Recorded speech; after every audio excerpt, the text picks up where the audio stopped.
ورحمۃ اللہ نحمدہ ونصلی علی رسولہ الکریم اما بعد فاعوذ باللہ من الشیطان الرجیم بسم اللہ الرحمن الرحیم رب اشرح لی صدری ویسر لی امری واحلل عقدۃ من لسانی یفقہوا قولی۔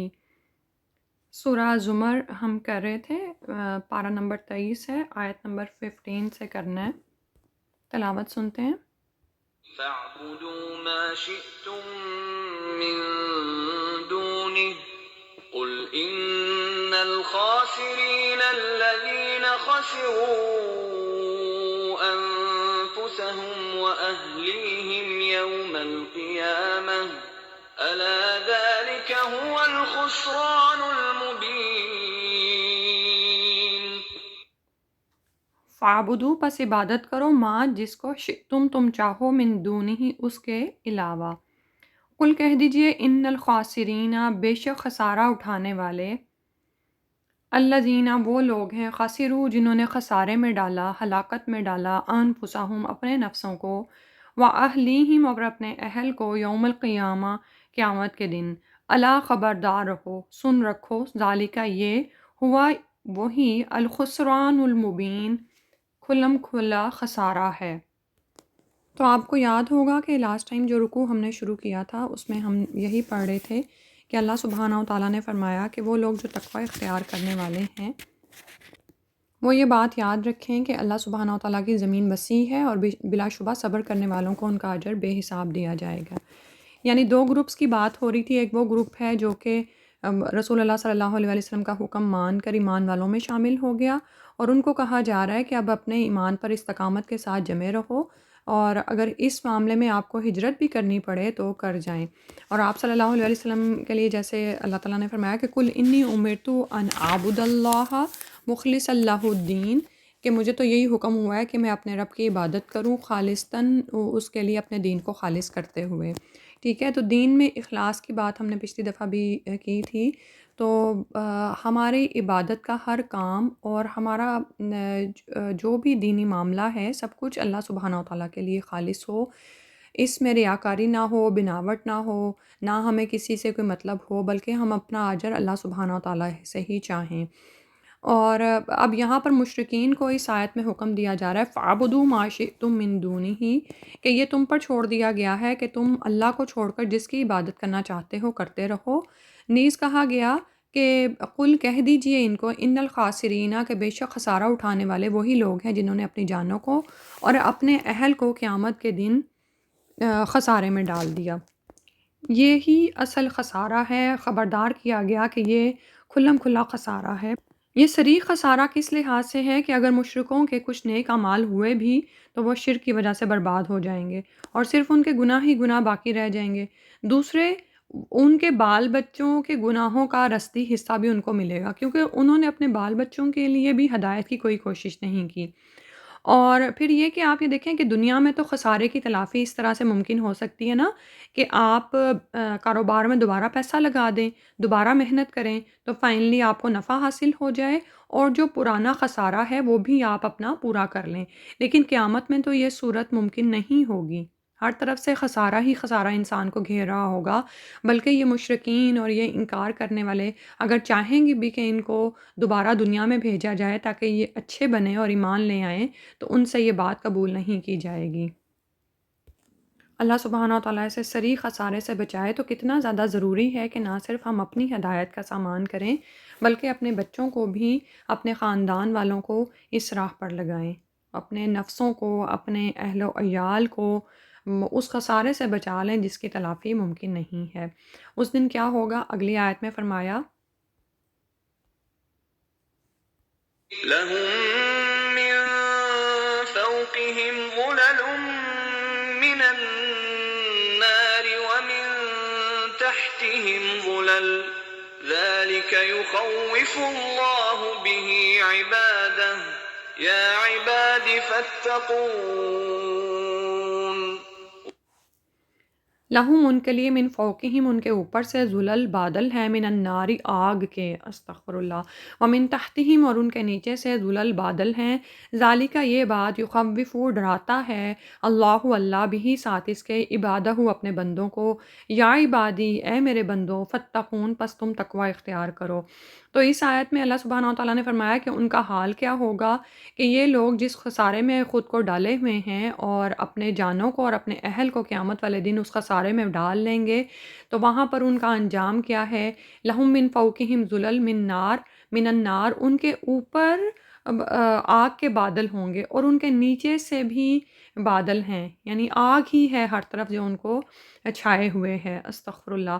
یعنی ظلل ہے کہ جس کا یہ ذلت ان کی جمع ہے جس کے معنی سایہ بھی ہیں، تو بادل بھی، اور ایسا خیمہ یا سائبان بھی جس کی صرف چھت ہی چھت ہو، دیواریں نہ ہوں۔ تو صریح خسارہ پانے والوں کی یہ سزا ہوگی کہ جیسے ان کے اوپر آگ کی گھٹا چھا رہی ہے اور ان کے نیچے سے بھی ایسی آگ کی گھٹا اٹھ رہی ہو اور انہیں دونوں طرف سے اپنی لپیٹ میں لے لے، ٹھیک ہے۔ یعنی اوپر سے بھی آپ یہ دیکھیں کہ جب جو بادل ہوتے ہیں نا وہ چھا جاتے ہیں، اوپر سے بھی ایک چیز ہے وہ جو چھائے چلے جا رہی ہے اور نیچے سے بھی چھا رہی ہے، یعنی وہ صرف نیچے نہیں ہے بلکہ وہ سائڈوں سے بھی پھر اوپر کی طرف اٹھ رہی ہے، استغفر اللہ۔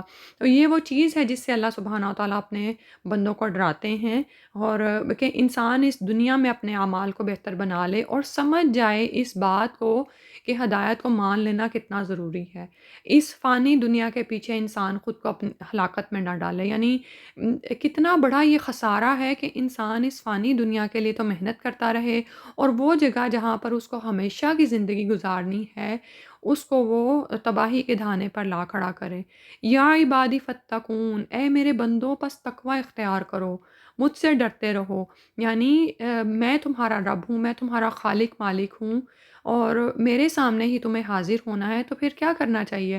اللہ کی رضا کے کام کرنے چاہیے اور اللہ تعالیٰ کی ناراضگی کے کاموں سے بچنا چاہیے، اس کے خوف کی وجہ سے۔ اگلی آیت میں فرمایا والذين اجتنبوا الطاغوت أن يعبدوها وأنابوا إلى الله لهم البشرى فبشر عباد الذين يستمعون القول فيتبعون أحسنه أولئك الذين هداهم الله وأولئك هم أولو الألباب۔ تو میں نے دو آیتوں کی تلاوت ہم نے اس وقت سنی۔ آیت نمبر 17 میں فرمایا والذین، اور وہ لوگ اجتنبو جو بچتے رہے، الطاغوتا طاغوت سے، ان یعبدوہا کہ وہ عبادت کریں اس کی، وانابو اور انہوں نے رجوع کیا، اللہ اللہ کی طرف، لہم ان کے لیے البشرا خوشخبری ہے، فبشر تو خوشخبری دے دو، عبادی میرے بندوں کو۔ آیت نمبر 17 میں فرمایا یہ میرے بندے کون ہیں؟ الذین وہ لوگ، یستمعون وہ سنتے ہیں، القولا بات کو، غور سے سنتے ہیں بات کو، فیتبعون پھر وہ پیروی کرتے ہیں، احسنا اس کے بہترین حصے کی، اولئک یہی وہ لوگ ہیں، الذین وہ لوگ، ہداہم جن کو ہدایت دی، اللہ اللہ نے، واولئک اور یہی وہ لوگ ہیں، ہم وہ، اولو الالباب جو کہ عقل والے ہیں۔ تو آیت نمبر 17 میں اللہ سبحانہ وتعالیٰ فرما رہے ہیں کہ یہ مومنین بندے وہ ہیں جو طاغوت سے بچتے ہیں۔ اور طاغوت کیا ہوتا ہے؟ طاغوت کا مطلب ہے کوئی بھی بت یا شیطان، اس کا مطلب کیا جاتا ہے۔ اصل میں طاغوت سے مراد ہر وہ چیز ہے جس کی اللہ کے مقابلے میں اطاعت یا عبادت کی جاتی ہے، یا وہ خود اللہ کے مقابلے میں اپنی اطاعت یا عبادت کی دعوت لوگوں کو دیتا ہے، ٹھیک ہے؟ یعنی کوئی بھی ایسی چیز جس کو انسان اللہ کے مقابل لے آئے، اس کو اللہ کا ند قرار دے دے، اللہ کے ساتھ اس کو شریک ٹھہرائے، اور یہ کوئی بھی ہو سکتا ہے، ٹھیک ہے؟ جیسے ہم بتوں کو تو جانتے ہیں کہ مٹی پتھر لوہے کے جس کے بھی بت لوگ بنا کے اس کو اللہ کے مقابل لے آتے ہیں، اللہ کی صفات میں ان کو شریک کرتے ہیں کہ یہ ہماری بات سنتے ہیں اور اللہ تعالیٰ تک ہماری باتوں کو پہنچاتے ہیں۔ اسی طرح مشرکین مکہ نے جیسے فرشتوں کو اللہ کی بیٹیاں بنایا، اللہ کے مقابل لانے کی کوشش کی، اسی طرح اب یہود و نصارہ نے اللہ کا بیٹا بنایا، نعوذ باللہ من ذالک۔ تو اس کے علاوہ بات یہاں تک نہیں رہتی، بلکہ طاغوت سے مراد ہر وہ چیز ہے جس کی اللہ کے مقابلے میں اطاعت یا عبادت کی جاتی ہے۔ اور بعض اوقات اس میں انسان کا اپنا نفس ہی اس کو اتنا اس پر حاوی ہو جاتا ہے کہ وہ اپنی مرضی سے اپنے لیے احکامات کو صادر کرتا ہے، اپنی مرضی سے حلال کو حرام اور حرام کو حلال کرتا ہے۔ اور یہ کوئی عام انسان، کوئی لیڈر، کوئی بھی جو اللہ کے مقابل اپنی قوت کا مظاہرہ کرتا ہے اور خود بڑا بننا چاہتا ہے، جیسے نمرود کی مثال ہے ہمارے سامنے، فرعون کی مثال ہے۔ اب نمرود نے کیا کیا تھا جب ابراہیم علیہ السلام نے فرمایا کہ میرا رب تو وہ ہے جو مردوں کو یعنی جو زندگی بھی دیتا ہے اور موت بھی دیتا ہے، تو اس نے 2 قیدیوں میں سے ایک کو چھوڑ دیا اور ایک کو قتل کروا دیا۔ تو یہ وہ کیا کر رہا تھا؟ اپنی حیثیت اور اپنے اختیار کا اظہار کر رہا تھا اللہ کے مقابل، ٹھیک ہے؟ تو کوئی بھی جو اللہ کے مقابل اپنی قوت کا اظہار کرے اور اس کی طرف لوگوں کو دعوت دے، وہ سب طاغوت میں شامل ہو سکتے ہیں، ٹھیک ہے؟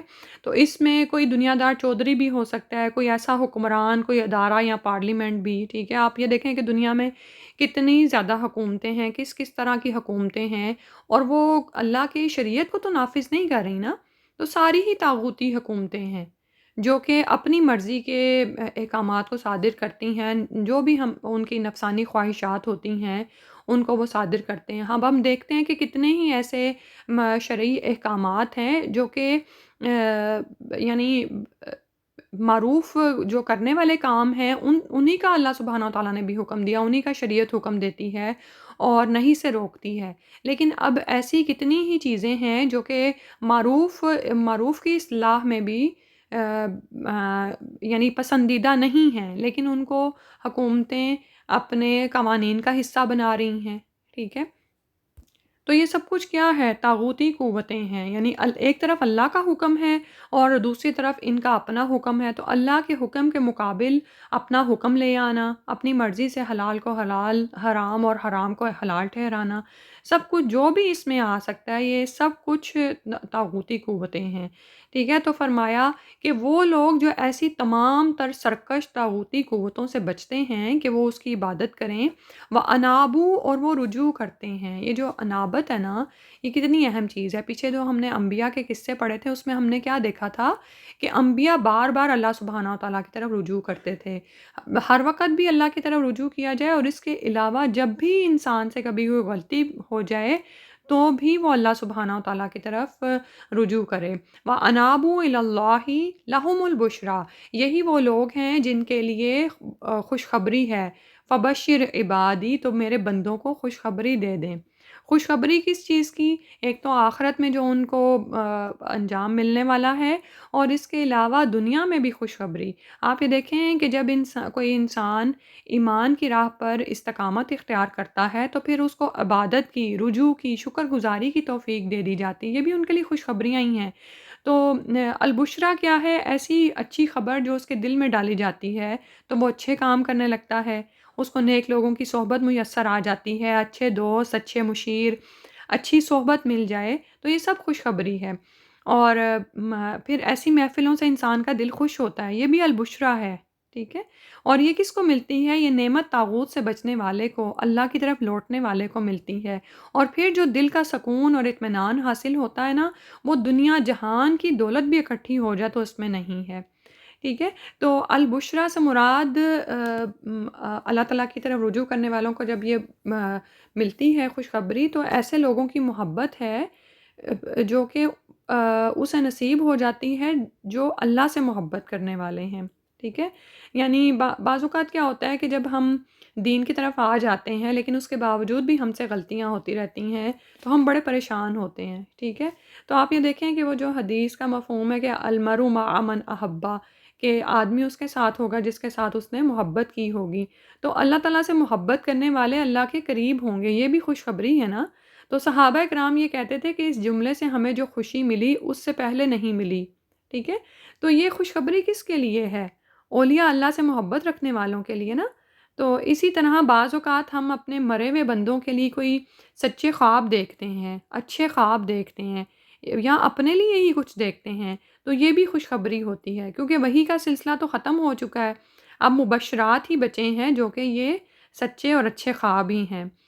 اور پھر اسی طرح کیا ہوتا ہے کہ آپ دین کا کام کر رہے ہوتے ہیں، جیسے ابھی اخلاص کی بات ہوئی، آپ اخلاص کے ساتھ ہی اللہ کی رضا پانے کے لیے، اللہ سے اجر چاہنے کے لیے دین کا کام کر رہے ہوتے ہیں. آپ اپنی تعریف نہیں چاہتے، خود آپ کے اپنی یہ ڈیزائر نہیں ہوتی کہ کوئی آپ کی تعریف کرے، لیکن کیا ہوتا ہے کہ لوگوں میں قبولیت عام ہو جاتی ہے، آپ کی نیکی مشہور ہو جاتی ہے اور لوگ آپ کی تعریف کرتے ہیں. ٹھیک ہے، تو اس بات پر پریشان نہ ہوں کہ یہ اب میری تعریف کریں یا جو بھی. ہاں، اس پر انسان کو متکبر نہیں ہونا چاہیے، اس کو مزید اللہ کی طرف رجوع کرنا چاہیے کہ اللہ سبحانہ و تعالیٰ کی دی ہوئی توفیق سے ہی میں یہ کام کر رہی ہوں. تو یہ ہے دراصل تلک بشریٰ عاجلہ، کہ جو لوگوں کی تعریف ہے نا، وہ تو مومن کو جلد ملنے والی خوشخبری ہے، کیونکہ ظاہر ہے اس سے ہمارا حوصلہ بڑھتا ہے، ہم اور اس کام پر استقامت اختیار کرتے ہیں. دنیا میں ہی اللہ سبحانہ تعالیٰ آپ کے کام میں برکت ڈال دیتے ہیں، اس کا ذکر خیر لوگوں کی زبان سے جاری ہو جاتا ہے، لوگ آپ سے محبت کرتے ہیں. تو یہ سب کچھ کیا ہے؟ یہ بھی دراصل البشریٰ ہی ہے، جلد ملنے والی خوشخبری ہے جو انسان کو اسی دنیا میں مل گئی، لیکن اس کو پا کر انسان متکبر نہ ہو. ابراہیم علیہ السلام کی مثال ہمارے سامنے ہے. آپ یہ دیکھیں کہ وہ اپنے معاشرے میں اکیلے تھے، تنہا تھے. جب وہاں سے ہجرت کر کے نکلے ہیں تو 3 لوگ تھے صرف، اپنی بیوی تھی اور لوط علیہ السلام تھے ان کے ساتھ. لیکن ان کی اخلاص والی کوششوں کو اللہ کے ہاں اتنی قبولیت حاصل ہوئی کہ اللہ سبحانہ و تعالیٰ نے ان کی محبت کو دنیا میں پھیلا دیا. آپ یہ دیکھیں کہ کس طرح سے یہود و نصارہ بھی انہی کا دم بھرتے نظر آتے ہیں، اگرچہ کہ وہ ان کی سنت پر عمل پیرا نہیں ہیں. اسی طرح رسول اللہ صلی اللہ علیہ وآلہ وسلم کی سیرت جب ہم پڑھتے ہیں تو کیسے ہمارے دلوں میں محبت موجزن ہو جاتی ہے نا. ٹھیک ہے، آنکھوں سے آنسو جاری ہو جاتے ہیں، صحابہ کرام کے بارے میں پڑھ کے دل میں محبت کا سمندر موجزن ہو جاتا ہے. تو یہ بھی کیا ہے؟ یہ دراصل ان کے لیے بھی البشریٰ ہے اور ہمارے لیے بھی کہ المرء مع من احبا. تو اللہ سبحانہ و تعالیٰ نے یہاں پر فرمایا کہ یہ بشریٰ کس کے لیے ہے؟ جو کہ طاغوتی قوتوں کی عبادت سے بچیں اور اللہ کی طرف رجوع کریں، پلٹ پلٹ کر اللہ کی طرف آئیں، اللہ پر ایمان لے آئیں، استقامت اختیار کریں. اگر بھول جائیں، غلطی ہو جائے تو پھر اللہ کی طرف رجوع کریں، پھر غلطی ہو جائے پھر رجوع کریں. اور اس سے اگلی آیت میں اللہ سبحانہ و تعالیٰ نے اپنے بندوں کی خصوصیات بیان کی ہیں جن کے لیے خوشخبری ہے. فبشر عباد، تو خوشخبری دے دو میرے بندوں کو، الذین، یہ وہ لوگ ہیں، یستمعون، جو سنتے ہیں، القولا، بات کو، جو بات کو توجہ سے سنتے ہیں. باب سے ہے نا یہ متا آ رہا ہے، تو اس لیے کہ یہاں پر ثلاثی مزید فی کا باب یہ آ رہا ہے. اس کا مطلب یہ ہے کہ وہ غور سے دھیان لگا کر بات کو سنتے ہیں. یستمیعون میں آپ یہ دیکھیں کہ سمیع ہے نا اس کا روٹ ورڈ، تو تا ایک حرف کا اضافہ ہے جس سے اس کا مطلب اور بڑھ جاتا ہے. ٹھیک ہے، عربی زبان کی یہ خصوصیت ہے کہ جب اس میں تھوڑے سے حروف، ایک آدھے حروف کا یا کسی بھی چیز کا اضافہ کیا جاتا ہے تو بات میں تاکید پیدا ہو جاتی ہے یا اس کا مطلب میں اضافہ ہو جاتا ہے. جیسے یہاں پر آ رہا ہے یستمیعون، تو اس کا مطلب ہے کہ وہ لوگ جو بات کو توجہ سے سنتے ہیں، القولا، بات کو، ویتبعون، پھر وہ پیروی کرتے ہیں، احسنا، اس کے بہترین حصے کی.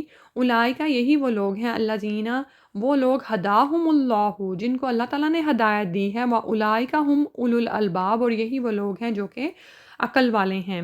تو یہاں پر اللہ سبحانہ و تعالیٰ نے اپنے بندوں کی خصوصیات کیا فرمائیں کہ وہ بات کو دھیان سے سنتے ہیں. آپ یہ دیکھیں کہ جو شخص دھیان سے بات کو سنتا ہے، غور لگا کر بات کو سنتا ہے، تو ہی وہ اس پر غور و فکر کرتا ہے.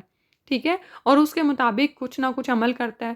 جو شخص بات کو سن ہی نہیں رہا، یعنی پہلا سٹیپ ہی بات کو سننا ہے، اگر وہ بات کو سن ہی نہیں رہا تو وہ اس کے مطابق عمل کیا کرے گا؟ ٹھیک ہے، جیسے ہم سورہ الملک میں ہی پڑھتے ہیں نا کہ جہنم میں جانے والے اس دن کیا کہیں گے، لو کننا نسمع و نعقل ما کننا فی اصحاب السعیر. تو اللہ سبحانہ و تعالیٰ کی طرف سے جب وحی کی بات اترے تو اس کو غور سے سننا بھی بہت اہم بات ہے. جب آپ اس کو سنیں گے تو اس کے بعد اس پر عمل کرنے کے قابل ہوں گے. لیکن جب کوئی شخص دلچسپی نہ رکھے، غفلت میں ہو، دل اس کا کہیں اور ہے، دھیان کہیں ہے، اور بات کہاں پہ وہ سن رہا ہے، تو پھر کہاں وہ سنے گا اور کہاں غور و فکر کرے گا اور کہاں وہ پھر اس پر عمل کرے گا. تو یہ بھی اللہ سبحانہ و تعالیٰ کی دی ہوئی خاص توفیق ہوتی ہے کہ انسان وحی کی بات کو سنتا ہے. ٹھیک ہے، تو یہاں پر ایسے لوگوں کو اینڈ پر اولو الالباب بھی کہا گیا ہے کہ یہی وہ لوگ ہیں جو کہ عقل والے ہیں، یعنی صاحب علم ہیں، اور اس کے بعد اس کے مطابق عمل کرتے ہیں، اور اس سب کے لیے سننا بہت ضروری ہے. اور یہ کون لوگ ہیں کہ پہلے بات کو غور سے سنتے ہیں، فَيَتَّبِعُونَ أَحْسَنَ، پھر وہ پیروی کرتے ہیں اس کے احسن کی، اس کی اچھی بات کی. اب اس کا یہ مطلب نہیں ہے کہ قرآن میں سے یا وحی میں سے کوئی بات تو احسن ہے اور کوئی نہیں، بلکہ یہ کہا جا سکتا ہے کوئی احسن ہے، کوئی حسن ہے، تو وہ کیا کرتے ہیں کہ جو احسان والی جو بہترین بات ہوتی ہے اس کی پیروی کرتے ہیں. جیسے اب آپ یہ دیکھیں کہ اسلام کا ایک عام حکم کیا ہے کہ عدل کا معاملہ کیا جائے، لیکن اللہ سبحانہ و تعالیٰ محسنین سے، احسان کرنے والوں سے محبت کرتے ہیں. احسان کرنا ہم پر فرض نہیں ہے.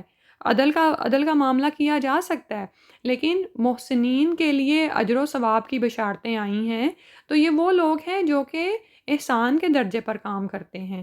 ٹھیک ہے، مثال کے طور پر دین میں بہت ساری چیزیں احسن اور حسن ہیں. مثال کے طور پر سورہ البقرہ میں جیسے ہم نے پڑھا تھا کہ اگر کسی سے کوئی قرضہ لے اور وہ اس کو اتار نہ سکے تو قرض خواہ کو کیا چاہیے کہ وہ تنگ دست کو مہلت دے دے. پھر اس کے آگے فرمایا وَأَن تَصَدَّقُوا خَيْرٌ لَكُمْ، اور اگر تم صدقہ ہی کر دو، یعنی معاف ہی کر دو، تو بہتر ہے تمہارے لیے. تو یہ جو عباد ہوتے ہیں یہ احسن معاملہ کرتے ہیں کہ صدقہ ہی کر دیتے ہیں کہ اگر آج میں اس تنگ دست کی ضرورت کو پوری کروں گا اور اس کو یہ معاف کر دوں گا تو اللہ سبحانہ تعالیٰ مجھے بھی معاف کر دے گا. جیسے بنی اسرائیل کے ایک شخص کا واقعہ ہے نا کہ وہ جب بھی کسی کو قرض دیتا اور اگر مہلت ختم ہو جاتی اور تنگ دست اس کو نہ لوٹا سکتا تو اس کو معاف کر دیتا تھا. سبحان اللہ. اسی طرح طلاق کے معاملات کی جہاں پر بات ہوئی، شوہر بیوی کے جھگڑے کا معاملہ ہوا، تو اللہ تعالیٰ نے فرمایا وَأَن تَعْفُوا أَقْرَبُ لِلتَّقْوَىٰ، اور یہ کہ اگر تم معاف کر دو تو وہ تقوی کے زیادہ قریب ہے. وَلَا تَنْسَوُا الْفَضْلَ بَيْنَكُمْ، اور آپس میں فضل کو مت بھولو. ٹھیک ہے، جیسے مہر کو معاف کر دینا یا عدل سے بڑھ کر احسان کرنا، درگزر کر جانا، حق ہونے کے باوجود حق چھوڑ دینا حالانکہ اس وقت اس کو لینے کی اجازت ہو، تو یہ اعلیٰ درجے کی نیکی ہے. تو اللہ سبحانہ و تعالیٰ کے جو بندے ہیں وہ پھر کیا کرتے ہیں، بات کو غور سے سنتے ہیں تو یہ کوشش کرتے ہیں کہ اس کے احسن حصے کی پیروی کریں. جیسے ہم جانتے ہیں کہ جیسے حدیث میں آتا ہے کہ اللہ تعالیٰ نے اس شخص کے لیے جنت کے وسط میں گھر کی خوشخبری دی جو حق پر ہوتے ہوئے جھگڑا ختم کرنے کے لیے اپنا حق چھوڑ دے. سبحان اللہ. اور یہ کوئی آسان بات نہیں ہوتی. کتنی دفعہ آپ کو شیطان اس بات پر ابھارتا ہے کہ نہیں تمہارا حق تھا، تم کیوں چھوڑ رہے ہو. لیکن جو اللہ کے خاص بندے ہوتے ہیں نا تو ان کے اعمال بھی دوسرے بندوں سے خاص ہو جاتے ہیں. ٹھیک ہے، اب جیسے دین میں درجے بھی تو ہیں، جیسے بہت سے کام فرض ہیں، کچھ سنت ہیں، کچھ مستحب ہیں. اسی طرح کچھ چیزیں حلال ہیں، کچھ کے بارے میں زیادہ تر چیزیں حلال ہیں، کچھ کے بارے میں بتایا کہ حرام ہیں، کچھ مباح ہیں. ٹھیک ہے، تو اب ہر ایک کا عمل ہے نا کہ وہ کیا کر رہا ہے. یعنی ایک اعلیٰ درجات کی خواہش رکھنے والا شخص کیا کرے گا، وہ مستحب بھی نہیں چھوڑتا، وہ چاہتا ہے کہ میں زیادہ سے زیادہ اجر و ثواب کماؤں. اور دوسری طرف وہ مباح سے ہر صورت میں بچتا ہے، حالانکہ اس کو پتہ ہے کہ اس کا گناہ نہیں، لیکن اس کو یہ تو پتہ ہے نا کہ اس سے میری صلاحیت ضائع ہوگی، میرا وقت ضائع ہوگا، میرا مال ضائع ہوگا، تو وہ مباح کاموں سے بھی بچتا ہے. تو جتنا بلند عمل ہوتا ہے نا اتنا ہی اجر بھی خاص ہوتا ہے. لیکن یہ کون کرتا ہے، الذین یستمعون القول فیتبعون احسنہ. تو یہی وہ لوگ ہیں، اللہ تعالیٰ نے ان کے بارے میں فرمایا اولئک الذین ہداہم اللہ واولئک ھم اولو الالباب. یہی ہیں وہ لوگ. اولئک آیا پھر الذین آیا، تو یہاں پر ہم دیکھتے ہیں کہ اولئک اسم اشارہ ہے اور اس کے ساتھ الذین اسم ضمیر آ رہی ہے. تو یہ تاکید کے لیے کہ یاد رکھو اس بات میں تو کوئی شک ہی نہیں ہے کہ ایسے ہی لوگوں کو اللہ سبحانہ و تعالیٰ ہدایت عطا فرماتے ہیں۔ وَأُولَٰئِکَ هُمْ أُولُو الْأَلْبَابِ، اور یہی وہ لوگ ہیں جو کہ عقل والے ہیں۔ زندگی میں ہمارے ساتھ کبھی کبھار ایسا ہوتا ہے نا کہ کوئی ہم سے ایسی غلطی ہو جاتی ہے کہ ہم کرنا نہیں چاہ رہے ہوتے، ہمیں پتہ نہیں ہوتا کہ ایسا کیوں ہوا، لیکن اس کے پیچھے دیکھا کریں کوئی کہیں جگہ پر آپ کی پہلی ایک غلطی ہوتی ہے جو دوسری غلطی کی طرف آپ کو لے جاتی ہے۔ تو لیکن اس کے برعکس یہ جو عبادی ہیں، بندے ہیں اللہ سبحانہ و تعالیٰ کے، یہ جب ہر غلط کام سے بچتے ہیں، اور جیسے بھی بتایا نا مباح سے بھی بچتے ہیں، اور کوشش کرتے ہیں کہ اپنے وقت کو، اپنی صلاحیتوں کو، اپنے مال کو انہی راہوں میں لگائیں جو کہ اللہ سبحانہ و تعالیٰ کے رضا کے کام ہیں، تو پھر اللہ سبحانہ و تعالیٰ انہی لوگوں کو مزید نیکی کی توفیق دیتے ہیں، ان کو پھر ان جگہوں سے بچا لیتے ہیں جو کہ اللہ کی ناراضگی کی طرف جانے والے ہوتے ہیں۔ تو مومن کے لیے باشعور ہونا کتنا زیادہ ضروری ہے، کیونکہ ہم تو خود چاہتے ہیں کہ اللہ تعالیٰ ہمیں ہدایت پہ رکھیں، ہمیں ہدایت دیں، اور ہم خود عقل والے کہلوانا چاہتے ہیں۔ لیکن آج کتنے افسوس کی بات ہے کہ ہمارے ہاں عقل والے کون ہیں جو کہ دنیا میں بہت بلند مقام رکھتے ہیں، یا وہ 2+2=4 کرنا جس کو کہتے ہیں نا جانتے ہیں، یا چالاک ہیں بہت زیادہ، اور زیادہ سے زیادہ مال کمانا جانتے ہیں۔ تو یہاں پر ہمیں کیا پتہ چل رہا ہے کہ عقل مند کون ہے جو کہ اپنی اس دنیا کی حقیقت کو پہچان جائے، اپنے نفس کی معرفت حاصل کر لے، اللہ کی معرفت حاصل کر لے، اور پھر ظاہر ہے جو اس دنیا کی حقیقت کو پہچان جائے گا وہ پھر کس کے لیے تیاری کرے گا؟ اسی جگہ کے لیے نا جہاں پر اسے ہمیشہ رہنا ہے، یا یہ کہ جس جگہ پر اس نے تھوڑے عرصے کے لیے رہنا ہے، اور جس دنیا کا اسے پتہ ہے کہ وہ فانی ہے، اس کے لیے اس کی کوششیں پھر کتنی ہوں گی، ٹھیک ہے؟ اس کے برعکس جس جگہ پر اس کو ہمیشہ رہنا ہے اور وہاں کی نعمتیں ابدی دائمی ہیں، کبھی نہ ختم ہونے والی ہیں، اور وہ اس دنیا سے کتنی ہی بڑھ کے ہیں، تو ظاہر ہے پھر اس کی ساری توانائیاں کہاں پہ لگیں گی؟ اس ابدی اجر کو پانے کے لیے۔ تو یہی لوگ دراصل عقل والے ہیں، سبحان اللہ۔ اور اس کے برعکس وہ جن کے بارے میں اوپر اللہ تعالیٰ نے فرمایا کہ وہ لوگ جنہوں نے اپنی جانوں کو خسارے میں ڈالا، اپنے اہل کو قیامت کے دن خسارے میں ڈالا، تو یہ تو وہ لوگ ہیں جن کے اعمال دنیا کی زندگی میں ہی ضائع ہو گئے، اور حالانکہ وہ یہ سمجھتے ہیں کہ وہ اچھے کام کر رہے ہیں۔ کیوں ان کو لگتا ہے کہ وہ اچھے کام کر رہے ہیں؟ کیونکہ ان کو دنیا مل رہی ہے، وہ جتنے زیادہ کام کرتے چلے جاتے ہیں پھر اور دنیا میں ترقی کرتے چلے جاتے ہیں، تو وہ سمجھتے ہیں کہ ہم عقل والے ہیں۔ لیکن یہاں پر ہمیں کیا پتہ چل رہا ہے کہ عقل والے اللہ تعالیٰ کے نزدیک کون ہیں؟ جو آخرت کی حقیقت کو پہچان جاتے ہیں اور اس کے مطابق اپنا عمل بدل لیتے ہیں۔ اور اسی طرح اتباع احسن سے کیا مراد ہے کہ یعنی یہ لوگ جو کہ اللہ سبحانہ و تعالیٰ کی بات کو غور سے سنتے ہیں، تو اللہ تعالیٰ کے احکام و فرامین کی اسی طرح ہر صورت میں پیروی کرتے ہیں جو سب سے بہتر ہوتی ہے، سنت کے مطابق کرتے ہیں، نماز کی ادائیگی کرتے ہیں تو خلوص نیت اور اللہ کی رضا اور اس کی محبت کے جذبے سے بر وقت اور با جماعت نماز ادا کرتے ہیں، طہارت اچھی طرح کرتے ہیں، نماز میں خشوع و خضوع ہوتا ہے، ظاہری ارکان و آداب بھی درست ہوتے ہیں، تو یہ نماز کی اچھی سے اچھی صورت ہے، ٹھیک ہے؟ اور جس کی نماز اچھی سے اچھی صورت میں آگی اس کے سارے اعمال ہی اچھی سے اچھی صورت میں ہوتے ہیں۔ اللہ سبحانہ و تعالیٰ ہمیں بھی توفیق عطا فرما دے کہ ہم اپنا ہر بڑا ہر چھوٹا عمل احسان کے درجے پر بہترین حالت میں کرنے والے ہوں۔ اس کے برعکس ایک وہ شخص ہے جو نماز تو ادا کرتا ہے لیکن بس ساری نماز میں اس کو دنیاوی خیالات ہی آتے رہتے ہیں، نماز میں بے توجہی اس کے ساتھ کھڑا ہے، فضول حرکتیں کر رہا ہے، کبھی ہاتھ ہلا رہا ہے، کبھی کچھ ہلا رہا ہے، حرکت کثیر میں پڑا ہوا ہے، سست اور ڈھیلا ڈھالا کھڑا ہے، تو نماز تو وہ بھی ادا کر جاتا ہے لیکن وہ کیسی نماز ہے ہم جانتے ہیں۔ تو ہم دیکھیں کہ ہماری نمازیں، ہمارے اعمال کس درجے کے ہیں۔ اگلی آیت میں فرمایا، آیت نمبر 19 میں، أَفَمَنْ حَقَّ عَلَيْهِ كَلِمَةُ الْعَذَابِ أَفَأَنْتَ تُنْقِذُ مَنْ فِي النَّارِ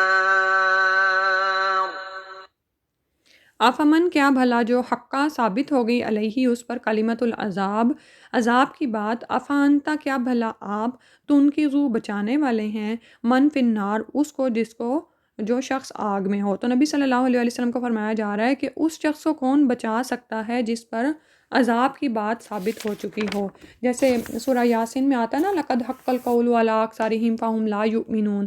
تو حق کی بات کیا ہے جو ان پر ثابت ہوگی کہ وہ ایمان نہیں لائیں گے.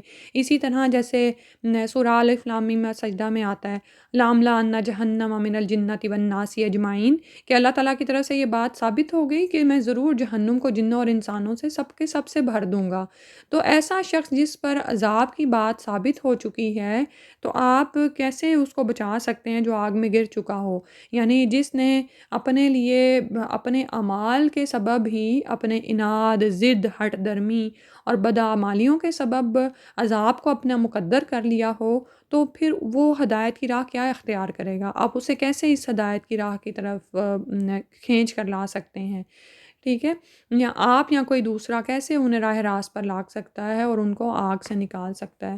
اللہ سبحانہ و تعالیٰ اس حالت سے بچائے کہ جہاں پر انسان ڈٹائی میں اتنا آگے بڑھ جاتا ہے کہ پھر وہ کسی کی بھی نہیں سنتا. آپ یہ دیکھیں کہ پہلے شان نزول کے مطابق ہم جانتے ہیں کہ ابو جہل ہے جس طرح سے ابو الحکم کہلواتا تھا عقلمند کہلواتا تھا لیکن کیسی اس نے جہالت کی کہ صرف اناد میں دشمنی میں پڑھ کر رسول صلی اللہ علیہ وسلم پر اور یعنی دین پر ایمان نہیں لایا. ادروائز یہ سب خود کہتے تھے کہ ہم جانتے ہیں کہ رسول صلی اللہ علیہ وسلم سچے نبی ہیں اور جو کچھ وہ فرماتے ہیں وہ سچ ہے. اسی طرح یہودی بھی اس بات کی کو مانتے تھے اور آپس میں ایک دوسرے سے پوچھتے بھی تھے کہ کیا یہ وہی نبی ہے اور وہ کہتے بھی تھے ہاں یہ وہی نبی ہے. لیکن اس کے باوجود بھی انکار کر دیا انہوں نے ضد کی وجہ سے ہٹ دھرمی کی وجہ سے حسد کی وجہ سے.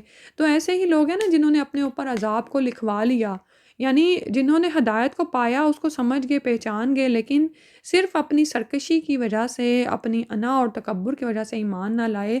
تو پھر ایسے شخص پر جس پر عذاب کی بات ثابت ہو گئی تو آپ اس کو کیا آگ سے بچائیں گے. یعنی یہ ہمیں بھی فرمایا جا رہا ہے.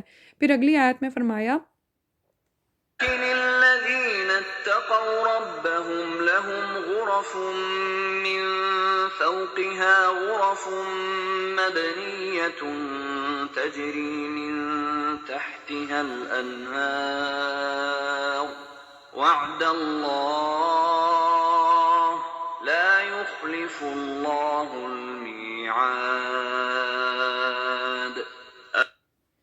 لیکن اللہ زینہ وہ لوگ اتقوا جنہوں نے تقوی اختیار کیا ربہم اپنے رب کا لہم ان کے لیے غرفن بلند بالا خانے ہیں. غرفن ہوتا ہے جو بلند اونچی جگہ پر کمرہ ہو اس کو غرفہ کہتے ہیں اور زمین والے کمرے کو حجرہ کہا جاتا ہے. من فوقیہ اس کے اوپر غرفن بالا خانے ہیں یعنی بالا خانوں سے اوپر بالا خانے مختلف درجات ہیں. مبنیتن بنے ہوئے ہیں بنائے ہوئے تجری بہتی ہیں من تحتیہا اس کے نیچے سے الانہار نہریں. وعد اللہ اللہ کا وعدہ یعنی یہ وعدہ ہے اللہ کا لا یخلف نہیں خلاف کرتا اللہ المیعاد وعدے کو. تو وہ لوگ اب یہاں پر ان لوگوں کا حال بتایا جا رہا ہے کہ جنہوں نے اپنے رب کا تقوی اختیار کیا ان لوگوں کے لیے تو بلند بالا خانے ہیں اور ان بالا خانوں کے اوپر نیچے بالا خانے بنائے جا چکے ہیں. سبحان اللہ. مبنیت ان سے کیا واضح ہوتا ہے کہ یہ بالا خانے بنائے جا چکے ہیں. ٹھیک ہے. اور اس سے درجات کی بلندی دراصل مراد ہے. یہ جو بالا خانوں کے اوپر بالا خانے اور یہ سب کچھ آ رہا ہے نا تو یعنی آپ یہ دیکھیں ایک مکان سے دوسرا مکان اس سے بھی بلندی پر واقع ہوگا اور تیسرا اس سے بھی بلندی پر. جیسے ہم جانتے ہیں کہ جنت کے 100 درجات ہیں اور ظاہر ہے یہ انسان کو اس کے اعمال کے مطابق عطا کیے جائیں گے. سبحان اللہ. اور فرمایا تجری من تحتیہا الانہار ان کے نیچے سے نہریں بہتی ہیں. یعنی کیا خوبصورت مناظر ہیں کہ بالا خانے ہیں اور پھر اونچے اونچے اونچے بھی ہیں اور ان کے نیچے سے نہریں جاری ہیں. وعد اللہ اللہ کا وعدہ ہے لا یخلف اللہ المیعاد اللہ سبحانہ و تعالیٰ کبھی اپنے وعدے کی خلاف ورزی نہیں کرتا. یعنی اگر تم ایمان لے آئے استقامت اختیار کرو گے اسی راہ پر آگے بڑھو گے تو یہ تمام نعمتیں وہاں پر پالو گے اور اللہ تعالیٰ کا یہ وعدہ ہے برحق ہے. اللہ تعالیٰ اپنے وعدے سے کبھی خلاف نہیں کرتا. اور پھر یہ دیکھیں کہ یہاں پر جو ہے نا مبنیتن اس سے پتہ چلتا ہے کہ جنت اور جہنم تیار کی جا چکی ہیں. تو اللہ سبحانہ تعالیٰ ہم سب کو توفیق دے کہ ہم اس کے لیے تیاری کریں ان جنتوں کو پانے کے لیے اپنی زندگی لگا دیں. اگلی آیت میں فرمایا آیت نمبر 21 ہے ألم تر أن الله أنزل أنزل من السماء ماء فسلكه ينابيع في الأرض ثم يخرج به زرعا مختلفا ألوانه ثم يهيج فتراه مصفرا ثم يجعله حطاما إن في ذلك لذكرى لأولي الألباب.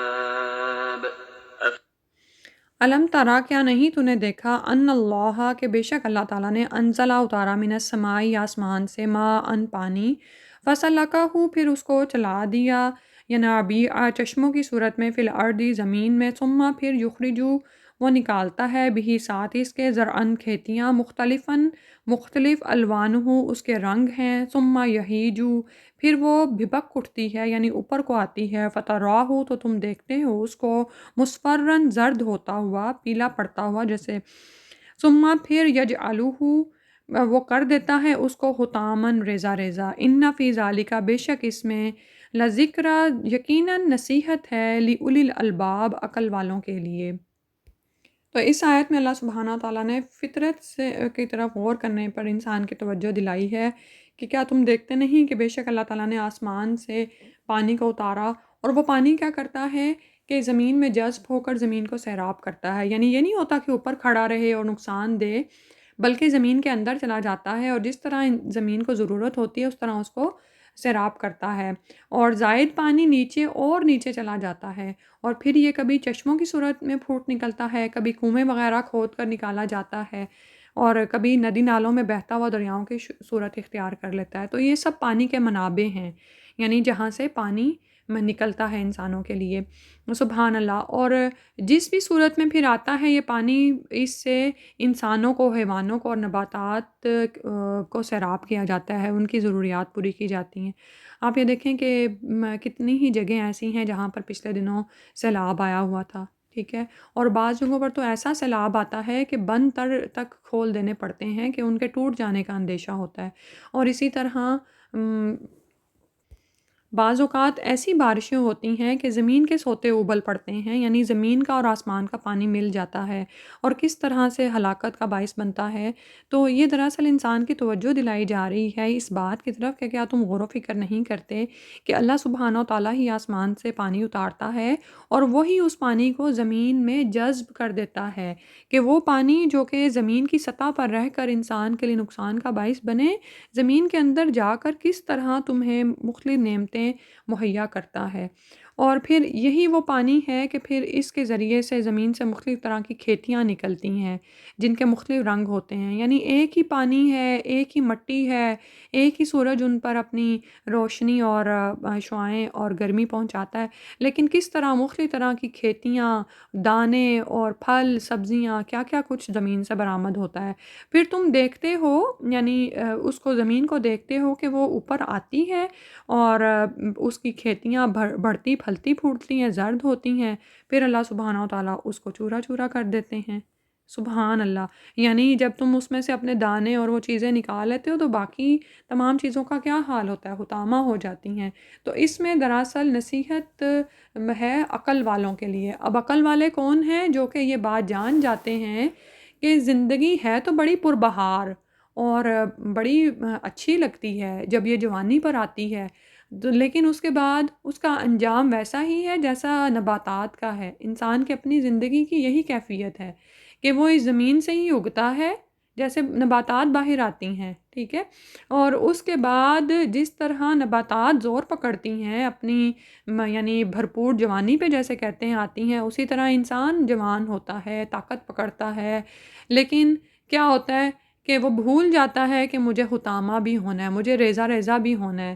تو یہاں پر دراصل یہ بات انسان کو یاد کرائی جا رہی ہے کہ تم دیکھتے نہیں کہ کس طرح نباتات کی یہ کیفیت ہوتی ہے کہ وہ ریزہ ریزہ ہوتی ہیں اور ختم ہو جاتی ہے ان کی زندگی، اسی طرح انفرادی طور پر افراد کی زندگی ختم ہو جاتی ہے، قوموں کی زندگی ختم ہو جاتی ہے، قومیں عروج پر آتی ہیں، اپنی ترقی کے بہترین دور پر ہوتی ہیں، لیکن اس کے بعد ان کو زوال آتا ہے، ٹھیک ہے، تو بدقسمت ہے وہ شخص جو کہ فطرت میں پائی جانے والی یا تاریخ میں بتائی جانے والی نشانیوں پر غور و فکر نہ کرے اور اسی دنیا پر ریچھ جائے اور اسی میں مست اور مگن ہو جائے اور آخر کار بڑھاپے کو جا پہنچے اور کچھ بھی اس کے ہاتھ میں نہ ہو۔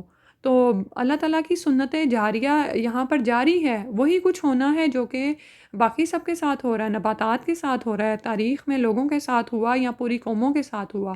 تو انسان کو ان مثالوں سے سبق حاصل کرنا چاہیے اور اپنے اس گھر کی فکر کرنی چاہیے جسے کبھی زوال نہیں آئے گا، اور اس گھر کو اس طرح گزارنا، اس دنیا کے گھر میں زندگی ایسے گزارنی چاہیے جیسے آپ یہاں پر مسافر ہیں، تھوڑی دیر کے لیے کچھ کمانے آئے ہیں اور واپس اپنی ہمیشہ کے گھر میں جانا ہے۔ اللہ سبحانہ و تعالیٰ ہمیں یہ رہنمائی عطا فرما دیں۔ اس کے بعد اگلی آیت میں فرمایا فمن شرح الله صدره للإسلام فهو على نور من ربه فويل للقاسية قلوبهم من ذكر الله أولئك في ضلال مبين۔ سبحان اللہ، ایک ہی آیت میں اللہ سبحانہ و تعالیٰ نے دو لوگوں کا حال بتایا۔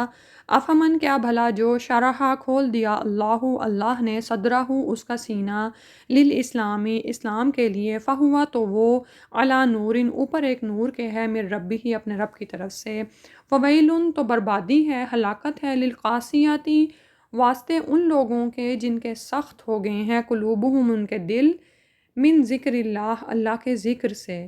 تو من ذکر اللہ یعنی اللہ تعالیٰ کے ذکر سے پھر گئے ہیں، اللہ کے کلام سے ان کے دل سخت اور بیزار ہو گئے ہیں، نعوذ باللہ۔ اولئک، یہی وہ لوگ ہیں، فی میں ضلال مبین، کھلی گمراہی میں ہیں۔ تو ایک وہ شخص ہے جس کا سینہ اللہ سبحانہ و تعالیٰ نے ہدایت کے لیے کھول دیا، اسلام کی حقانیت اس کے دل میں پیدا ہو گئی، اس کو اس کا یقین آ گیا، کسی قسم کے شک و شبہ کی گنجائش باقی نہ رہی۔ اب جب انسان کو کسی چیز میں کوئی شک و شبہ نہ رہے، اس کا دل ایک چیز پر ثابت ہو جائے، تو پھر کیا ہوتا ہے؟ پھر وہ اور آگے بڑھتا ہے اور پھر وہ جم جاتا ہے کہ مجھے تو یہ پانا ہی ہے۔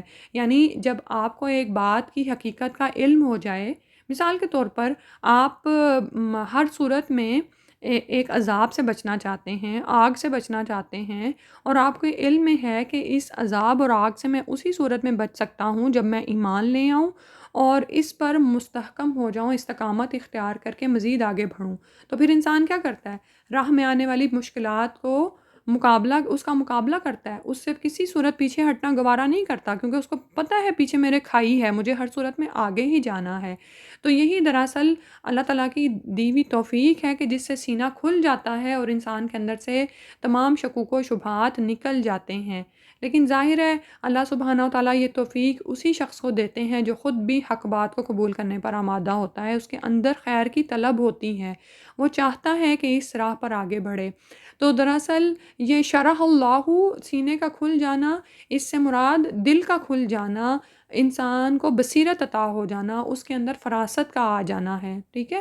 اور بصیرت دراصل کیا ہوتی ہے؟ یہ دل کا کھلنا کیا ہے؟ صدرہ، سینہ دراصل کیا ہے؟ کس کی طرف اشارہ ہے؟ دل کے کھلنے کی طرف اشارہ ہے۔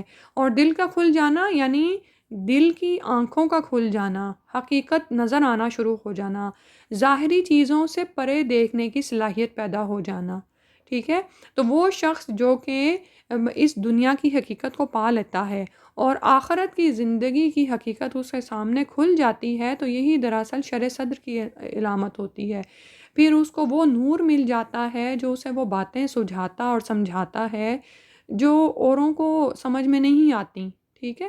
تو وہ اس راہ پر جم جاتا ہے، اور یہ دراصل جب سینہ کھل جاتا ہے نا اسلام کے لیے، تو یہ دراصل انسان کا وہ ثابت دل ہے جو وہ لے کے اللہ کے ہاں پہنچتا ہے، قلب سلیم ہے جس کو وہ لے کر اللہ کے ہاں پہنچتا ہے۔ اور پھر ایسا شخص کیا ہوتا ہے کہ جب اس کو نور سے رہنمائی ہوتی ہے تو وہ ہدایت ہی کی تلاش میں رہتا ہے، نیکی کے موقع تلاش کرتا رہتا ہے، اور اللہ سبحانہ تعالیٰ اس کو اس راہ پر اور بھی توفیق دیتے چلے جاتے ہیں۔ تو ایسا شخص جو کہ جس کا سینہ اسلام کے لیے کھل گیا ہو، فَهُوَ عَلَى نُورٍ مِّن رَبِّهِ، تو وہ اپنے رب کی طرف سے ایک نور پر ہوتا ہے، وہ اس نور کی روشنی میں اپنی زندگی کے فیصلے کرتا ہے۔ اسی طرح ہم دیکھتے ہیں نا کہ موسیٰ علیہ السلام نے اللہ تعالیٰ سے کیا دعا کی تھی، رب اشرح لی صدری، اے میرے رب میرا سینہ کھول دے، ویسر لی امری، اور میرے لیے میرے معاملے کو آسان فرما دے۔ بعض اوقات ہم دوسروں کو سکھانے کے لیے یہ دعا پڑھ رہے ہوتے ہیں، لیکن یہ دعا تو دراصل ہمیں اپنے لیے مانگنی ہے کہ یا اللہ میرا شرح صدر ہو جائے اور میرا کام میرے لیے آسان ہو جائے، اور شکوک و شبہات سب مجھ سے دور ہو جائیں اور میرے لیے یہ راستہ واضح ہو جائے۔ تو اللہ تعالیٰ سے قلب سلیم مانگے۔ اور اس کے برعکس دوسرا وہ شخص ہے فَوَيْلٌ لِّلْقَاسِيَةِ قُلُوبُهُم مِّن ذِكْرِ اللَّهِ، دوسرا وہ شخص ہے جس کے لیے ہلاکت ہے کہ ان کے دل اللہ کے ذکر سے سخت ہو گئے ہیں، یعنی ایسی حالت ہو گئی ہے، ایسی بیزاری ہے ان کے دلوں پر طاری کہ اللہ کا ذکر سن کر بھی، اللہ کا کلام سن کر بھی ان پر کوئی اثر نہیں ہوتا، پتھر کی مانند ہو چکے ہیں ان کے دل، یعنی حق بات کو سننے سے ان کے دلوں میں گھٹن پیدا ہوتی ہے، ناگواری کے اثرات ان کے چہرے پر نمودار ہونے لگتے ہیں، ان کی ضد، اناد، ہٹ درمی نے ان کے دلوں کو ایسے پتھر کی طرح سخت بنا دیا ہوتا ہے کہ خیر کا ایک قطرہ بھی اندر نہیں جاتا، کوئی نصیحت ان پر اثر نہیں کرتی، اللہ کی یاد کی توفیق نصیب نہیں ہوتی۔ اور پھر ایسا شخص کیا ہے، وہ اپنے ہی آباء و اجداد کی یا اپنے نفس کی پیروی میں پڑا ہوا ہے، اندھا دھند اس میں آگے بڑھ رہا ہے، اس کو کچھ پتہ نہیں ہے کہ میرے رب نے مجھے کیا حکم دیا ہے، وہ صرف تاریکیوں میں بھٹکتا پھر رہا ہے، جو ارد گرد لوگ کر رہے ہیں وہ بھی وہی کرتا جا رہا ہے، نعوذ باللہ۔ تو فرمایا کہ کیا یہ دونوں برابر ہو سکتے ہیں؟ حالانکہ یہ جن کے دل اللہ کے کلام سے سخت ہو گئے ہیں، اللہ کی باتیں ان کو یا تو سمجھ نہیں آتی یا سنتے ہیں تو اس پر عمل نہیں کرتے، اولئک فی ضلال مبین، یہی وہ لوگ ہیں جو کہ کھلی گمراہی میں ہیں، یعنی یہ اپنے لیے کیا خرید رہے ہیں، یہ کس راہ پر چل رہے ہیں، کس انجام کی طرف یہ جا رہے ہیں، یہ واضح طور پر واضح ہے کہ ان کو کیا ملنے والا ہے۔ اگلی آیت میں فرمایا اللہ نزل احسن الحدیث کتابا متشابها مثانیہ تقشعر منه جلود الذین یخشون ربهم ثم تلین جلودهم وقلوبهم إلى ذکر اللہ ذلك هدى اللہ يهدی به من يشاء ومن يضلل الله فما له من هاد۔ اللہ نزلہ، اس نے نازل کی، احسن الحدیثی، بہترین بات، کتاباً ایک کتاب ہے، متشابہاً جو آپس میں ملتی جلتی ہے، مثانیہ دہرائی جانے والی ہیں، تقشعر رونگٹے کھڑے ہو جاتے ہیں، کانپ اٹھتی ہیں، منہ اس سے، جلودو کھالیں، الذین ان لوگوں کی، یخشونا جو ڈرتے ہیں، ربہم اپنے رب سے، ثم تلینو پھر نرم ہو جاتی ہیں، جلودہم ان کی کھالیں، وقلوبہم اور ان کے دل، الی ذکر اللہ اللہ کی ذکر کی طرف، ذالک یہ ہے، ہدی اللہ ہدایت اللہ کی، یہدی بہی رہنمائی کرتا ہے ساتھ اس کے، من جسے یشاء وہ چاہتا ہے، ومن یضلل اللہ اور جس کو گمراہ کر دے اللہ، فما لہ تو نہیں ہے اس کے لیے، من ہادن کوئی ہدایت دینے والا۔ تو اللہ سبحانہ و تعالیٰ نے بہترین بات نازل کی، اور وہ کیا ہے؟ قرآن، جو کہ بہترین کلام ہے، اس کی آیات ٹھوس حقائق پر مبنی ہے، ایک بہترین بات ہے، اور اس میں کچھ آیات ایسی ہیں جو کہ دہرائی جانے والی ہیں، ملتی جلتی بھی ہیں، اس کا انداز بیان دل نشین ہے، اس کے دلائل عام فہم ہے، عام سمجھ میں آنے والے ہیں، اور ایسی باتیں اس طرح سے آسان فہم انداز میں بیان کی گئی ہیں کہ ایک عام شخص، حتیٰ کہ کوئی دیہاتی بھی ان سے ایسے ہی مستفید ہو سکتا ہے جیسے ایک جید عالم اس کے احکامات کو اخذ کر کے اپنی زندگی گزارے۔ سبحان اللہ۔ اور سبحان اللہ، آپ یہ دیکھیں کہ یہ کوئی فلسفیانہ موشگافیوں کی کتاب نہیں ہے، بلکہ آسان فہم کتاب ہے، اور اس کے احکامات محض نظریاتی نہیں ہیں بلکہ قابل عمل ہیں، اور اگر ان پر عمل کر لیا جائے تو دنیا اور آخرت کی کامیابیاں انسان کو حاصل ہو سکتی ہیں، اور یہ سب خوبیاں اللہ کے کلام کے علاوہ کسی کے کلام میں نہیں ہو سکتی۔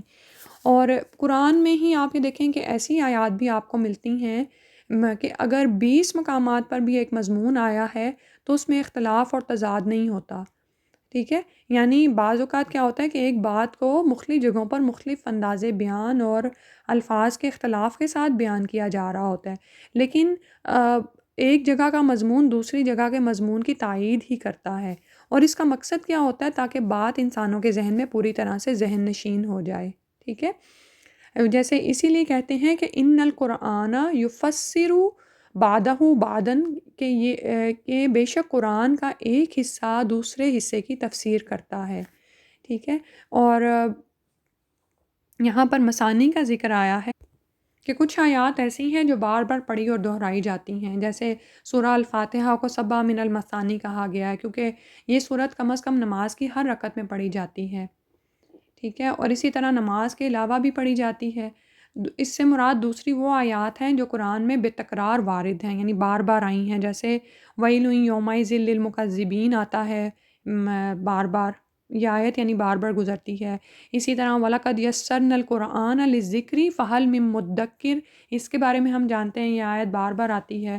اسی طرح سورہ الرحمن میں فَبِأَيِّ آلَاءِ رَبِّكُمَا تُكَذِّبَانِ، یہ آیت اس میں بار بار آتی ہے، ٹھیک ہے؟ اور اسی طرح اسی قرآن میں پچھلی اقوام کے قصوں کو دہرایا گیا ہے، یعنی کچھ آیات ایسی ہیں جو کہ بار بار قرآن میں مختلف پیرایوں میں آتی ہیں۔ اور بھی اسی طرح شرک کے ابطال کے لیے توحید کے دلائل میں ہر سورہ کی بے شمار آیات ہیں جو کہ بار بار آتی ہیں، اور پھر اسی طرح ملتی جلتی آیات میں وہ آیات بھی شامل ہیں کہ جن میں کہیں تو اہل جنت کا ذکر ہے اور کہیں اہل دوزخ کا بھی ہے، بعض اوقات کچھ جگہوں پر رات کا ذکر ہے تو کہیں دن کا بھی آیا ہے، اللہ تعالیٰ کی صفت قہار کا ذکر ہے تو اگلی آیت میں صفت غفار یا غفور بھی آ گیا ہے، تو یہ سب کچھ ملتے جلتے کے مفہوم میں شامل ہے۔ اور سبحان اللہ، جو شخص اس قرآن کی یعنی قدر اور عظمت پہچان جاتا ہے نا، ان کا کیا حال ہوتا ہے کہ وہ اس احسن حدیث کی بات کو جب سنتے ہیں تقشعر، تو رونگٹے کھڑے ہو جاتے ہیں، کہاں اٹھتی ہیں منہ اس سے جلود الذین یخشون ربہم، ان لوگوں کی جلدیں جو اپنے رب سے ڈرتے ہیں، سبحان اللہ۔ سیدنا عبداللہ بن زبیر رضی اللہ عنہ نے اپنی والدہ سیدہ اسماء بنت ابی بکر رضی اللہ عنہ سے پوچھا کہ جب قرآن پڑھا جاتا تو رسول اللہ صلی اللہ علیہ وسلم کے صحابہ کا کیا حال ہوتا تھا؟ وہ کہنے لگیں کہ ان کی آنکھوں میں آنسو آ جاتے اور بدن پر رونگٹے کھڑے ہو جاتے۔ عبداللہ بن زبیر رضی اللہ عنہ کہنے لگے کہ ہمارے زمانے میں تو بعض لوگ ایسے ہیں کہ قرآن سننے سے ان کو غش آ جاتا ہے۔ سیدہ آسمہ نے کہا اللہ کی پناہ شیطان مردود سے۔ تو یعنی جلدوں اور دلوں کے نرم پڑنے کا اثر یہ ہے کہ انسان رغبت کے ساتھ اللہ تعالیٰ کی بات کو سنتا ہے اور پھر اس کے مطابق عبادت بجا لاتا ہے، سبحان اللہ۔ اللہ سبحانہ و تعالیٰ سے دعا ہے کہ وہ بھی ہمیں قرآن کو سن کر اور اس پر غور و فکر کرنے والا بنا دے۔ اور آپ یہ دیکھیں کہ جب قرآن کی عظمت دل میں آتی ہے اور پھر مفہوم اس کا آیات کا آپ کے اندر گزر رہا ہوتا ہے تو پھر کیا ہوتا ہے؟ پھر ہی تو رونگٹے کھڑے ہوتے ہیں کہ اچھا یہ میرے رب کا کلام ہے جو مجھ پر پڑھا جا رہا ہے، اور پھر کیا ہوتا ہے کہ واقعی جلدیں کانپ اٹھتی ہیں، انسان کانپ اٹھتا ہے کہ میں کیا کلام سن رہا ہوں، سبحان اللہ۔ وَقُلُوبُهُمْ إِلَىٰ ذِكْرِ اللَّهِ، اور اچھا ثُمَّ تَلِينُ جُلُودُهُمْ، پھر ان کی جلدیں کھالیں ان لوگوں کی کانپ اٹھتی ہیں اس سے، جلدیں ان کی نرم ہو جاتی ہیں۔ وَقُلُوبُهُمْ إِلَىٰ ذِكْرِ اللَّهِ، اور ان کے دل اللہ کے ذکر کی طرف پلٹ پڑتے ہیں، سبحان اللہ۔ تو جب بھی قرآن پڑھا جا رہا ہو تو دیکھا کریں کہ کیا ہمارا بھی یہ حال ہوتا ہے۔ پھر فرمایا ذَلِكَ هُدَى اللَّهِ يَهْدِي بِهِ مَن يَشَاءُ، یہ وہ اللہ کی ہدایت ہے جس کی طرف وہ ہدایت دیتا ہے جس کو وہ چاہتا ہے۔ وَمَن يُضْلِلِ اللَّهُ فَمَا لَهُ مِنْ هَادٍ، اور جس کو وہ بھٹکا دے تو کوئی نہیں پھر اس کے لیے ہدایت دینے والا۔ اور یہی حال ہوتا ہے کہ اسی قرآن سے کتنے ہی لوگ ہدایت حاصل کرتے ہیں اور کتنے ہی لوگ ہیں کہ اسی کلام سے بہک جاتے ہیں، اسی میں ہی شکوک و شبہات کرتے ہیں اور نعوذ باللہ گمراہی کے راستے پر آگے بڑھتے چلے جاتے ہیں۔ تو یہ قرآن تو ہدایت دینے کے لیے آیا ہے، لیکن اللہ سبحانہ و تعالیٰ جس شخص کے دل میں خیر ہوتی ہے نا، اس کو ہی اس کے ذریعے سے ہدایت عطا فرماتے ہیں، لیکن جو شخص گمراہی پر ہوتا ہے، اپنے عناد پر، اپنی دشمنی پر ڈٹا ہوا ہوتا ہے، ایسے ہی لوگ پھر اللہ تعالیٰ ان کو گمراہ کر دیتے ہیں، اور جو گمراہ ہو جائے وہ پھر اللہ سے بڑھ کر کس کو اپنے لیے راہ کی طرف رہنمائی کرنے والا پائے گا۔ اللہ سبحانہ و تعالیٰ ہمیں اپنے کلام سے جوڑ دے، اپنی ذات سے جوڑ لیں، ہم اللہ کی طرف بار بار رجوع کرنے والے بن جائیں، اور اللہ کی اس ہدایت کی کتاب کو اپنا لیں، اپنی زندگیوں میں اس کو شامل کر لیں، اس کو سیکھیں، سکھائیں، اور اپنی زندگیاں اس کے مطابق بدل ڈالیں۔ آمین یا رب العالمین۔